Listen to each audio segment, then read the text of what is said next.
Assalomu alaykum hurmatli do'stlar. Bugun sizlarga 25 ga 16 o'lchamdagi uy chizmasini ko'rsatishga harakat qilaman. Ya'ni do'stlar bu Telegramdan kelgan. Ya'ni ozgina o'zgartirish qilib bunaqa chizib berdim. Endi bilmadim, o'zim fantaziyamdan kelib chiqib jo'natgan Telegramdan akamiz rasmi mana bunday. Ko'rib turganlaringiz darvozaxona kirganimizda darvozaxonadan kirib chap tomonga burilamiz. Bu yerni men tushunmadim. Hol qildim. Hol ayvon qilsangiz ham bo'ladi, kattaroq joy qoldirgan. Bu yerda kichkinaroq menimcha fundamenti joyimi? Xullas bilmadim. Bu yerda kirganingizda bitta zal, kattaroq spalni, bu ham kattaroq. Bu yoqda namoz xonasi degan. Bu bilan buni o'lchamiga to'g'ri keladi bu xona. Bu yerda lotinchada rus tilini yozgan. Detiski xona. Bu yer bo'sh xona, ya'ni tandirxona, o'choqxona bo'lsa kerak. Bu yerda bani, bu yerda kuxnya, oshxona, bu yoqda ayvon. Darvozaxonani to'g'raydi ayvon, 25 metr uzunlikda uy. Ya'ni men bu hammom, oshxona, ayvonlarda ayvon chizmadim. Bu yerga ko'chirdim. Chunki bu yer bo'sh joyda bog' qilsa ham bo'ladi. Bu yerga ko'chirdimda ayvonni men hech yoqqa tashlaganim yo'q. Ayvonni mana bu yerga tashladim, o'rtaga joyga. Holni o'rtasiga yoki darvozaxona 9 metrli bo'lgan. Bu yergacha mana shu yoqqa tashladim. Ya'ni ko'rsatamiz. Mana hol qilganman. Ya'ni maytda ayvon tashlaganman, ko'rib turganlaringiz mana. Ayvon joyi 4 metrga 2 metr, chunki 270 bo'lganda 70 qoldirsangiz yo'lakchaga. Yemasa polni yopib tashlab bu yerdan katta ayvon qilsangiz ham bo'ladi. Mana ko'rib turganlaringizdek ham oshxonani bu yoqqa ko'chirdim, yana bitta oshxona. Bu yerda oshxonani bu yoqqa ko'chirdim. Hammomni ham bu yoqqa ko'chirdim. Bu yoqda o'choqxona qildim. Bu yerda 2 bo'sh joy qolyapti. Endi o'tin qo'ygan joy bo'lsa ham bo'ladi. Bu yerda hojatxona qildim burchakka. Darvozaxona 9 metr ko'rib turganlaringda bunday kattalikda. Bu yoqqa bitta tapcham qo'yib o'tiradigan joy qilsangiz ham bo'ladi darvozaxonani to'g'riga. Mana ko'rganlaringda bitta xona mehmonxona, spalni, namoz o'qiydigan xonasi ekan. Xona. Ya'ni darvozaxonaga kirganimizda bismillah deb boshlaymiz. Kirganimizda darvozaxonamiz 3,5 ga 9 o'lchamdagi darvozaxona do'stlar. Kirib boramiz. Kirib borib chap tomonga burilganimizda, ya'ni kattaroq eshik qo'ydim. Sizlar kichkina qo'ysalar ham bo'ladi.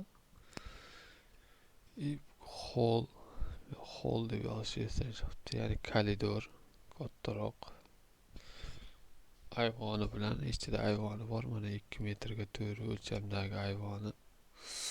Yoki mana yerdan devor tortib, gipsokardon bilan yopib. Bu yerda ayvonni bunday kattaroq qilsangiz ham bo'ladi. Ko'rasi o'zingizga ma'qul bo'lsa, kirganimizda chap tomonda mehmonxona, ya'ni 3,5 ga 630 o'lchamdagi katta mehmonxonamiz. Birinchi xonamiz. Bu yerdan chiqamizda ayvondan o'tib kirganimizda bitta xona, ya'ni 3,5 ga 5 o'lchamdagi bitta xona bu.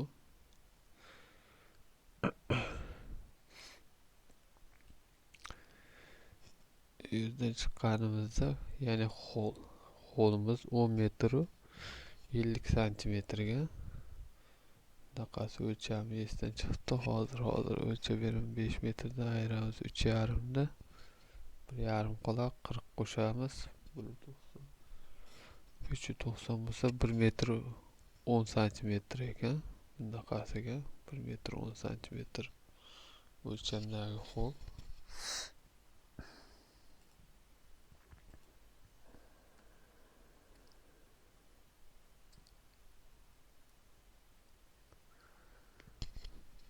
Metr 1 santimetrdan ho'l.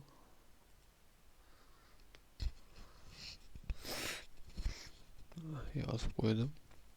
Uzunligi 10 metr 50 santimetr, ya'ni uzunligi 10 metr 50 santimetr bo'lganligi sababli do'stlar 3,5 metr qo'shsak 7 metr qo'shamiz 270 da, ya'ni 970 bo'lyapti. 40 qo'shamiz. Shunda bu kelib chiqadi. 970 ga 40 qo'shsak, ya'ni 80 ni qo'shsak 10,50 kelib chiqadi. Shuning hisobiga ya'ni koridorimiz 10,50 bo'lib chiqdi. Hovlimiz uchastkamiz uzunligi 25 metr bo'lganda, bular hammasi hisoblab chiqqandan asosiy yerimiz, ya'ni oshiqcha yerimiz 9 metr 80 santimetr bu yerdan qoldi. Xohlasangiz biror nima qo'shishingiz mumkin.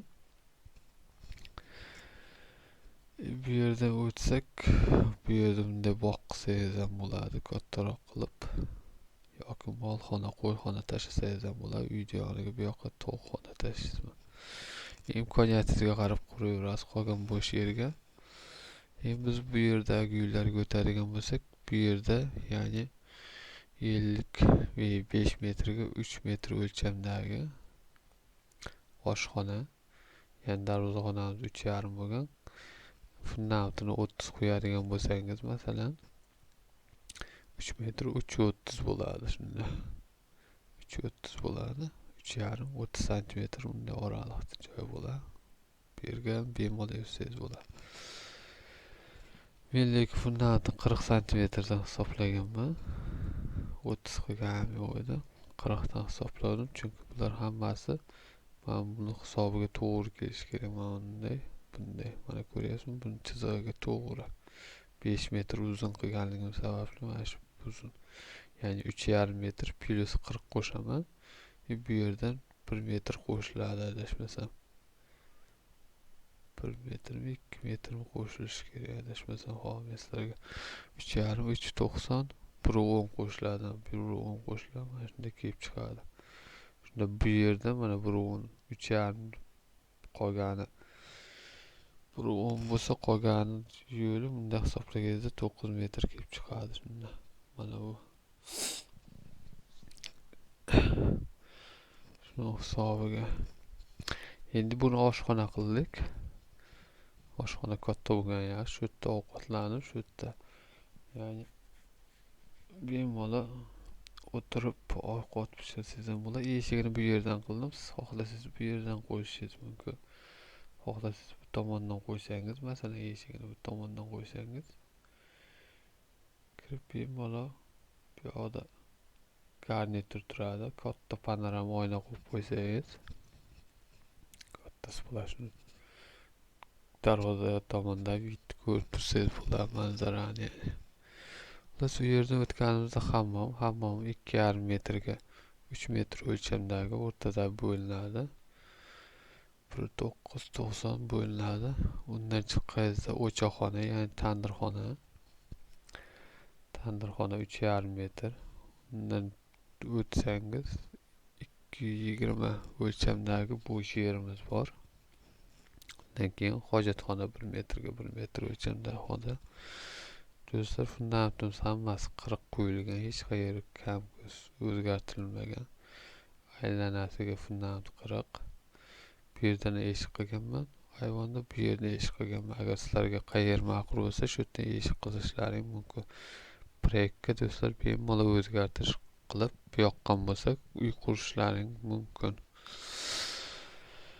Xullas shunaqa do'stlar, asl chizma mana bu boya ko'rsatganimdek. Mana shu Mana shu kirgan darvozaxona hammasi.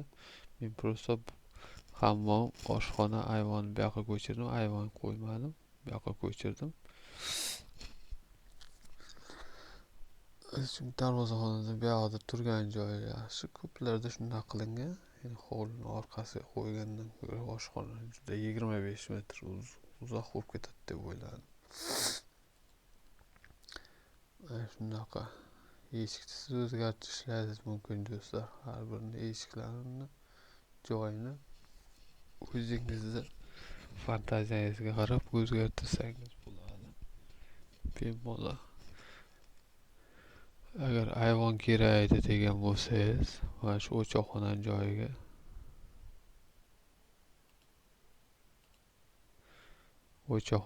joyiga ayvon qo'ysangiz ham bo'ladi. Men bu yoqqa o'choqxona qo'yganimda ko'p videolarimga shunga o'xshash qo'yaman. Taqdirxona, o'choqxona, ya'ni bu yerda hammomda isitadigan pechkaga o'tin tiqsangiz bu yerdan bo'ladi, ichkaridan solgandan ko'ra. Shu sababli o'choqxonani bu yoniga qo'ydim. Bu yerda 2 bo'sh joyga o'tin qo'yasiz. O'tinxona qilsangiz ham bo'ladi. Xullas shunaqa do'stlar, agar biron bir kamchilik o'zgartirishlar bo'lsa, kamchiliklar bo'lsa kommentga yozinglar. Videomiz yoqqan bo'lsa albatta do'stlaringizga tarqatinglar. Sog' bo'linglar, salomat bo'linglar do'stlar. Telegramdan kelayotgan rasmlarni men qo'ldan kelgancha harakat qilyapman chizib bergani. Ayrimlar chizib bera olmasam, uzr so'rayman, uspet qila olmasam. Ishdan kelib vaqt ajratib harakat qilaman, chizib beryapman, harakat qilib qo'ldan kelgancha. Endi meni ham shaxsiy hayotim bor, do'konga chiqishim bor, bolalar bilan o'tirishim bor, oilam bilan suhbat qilishim bor. Shu sababli uncha vaqt topoldim. O'shalardan orttirib vaqt topib sizlarga harakat qilaman chizib bergani. Do'stlar, sog' bo'lasizlar, salomat bo'lasizlar. Videomiz yoqqan bo'lsa albatta o'z minnatdorchiliklaringni bosib qo'yasizlar. Shunaqa gaplar.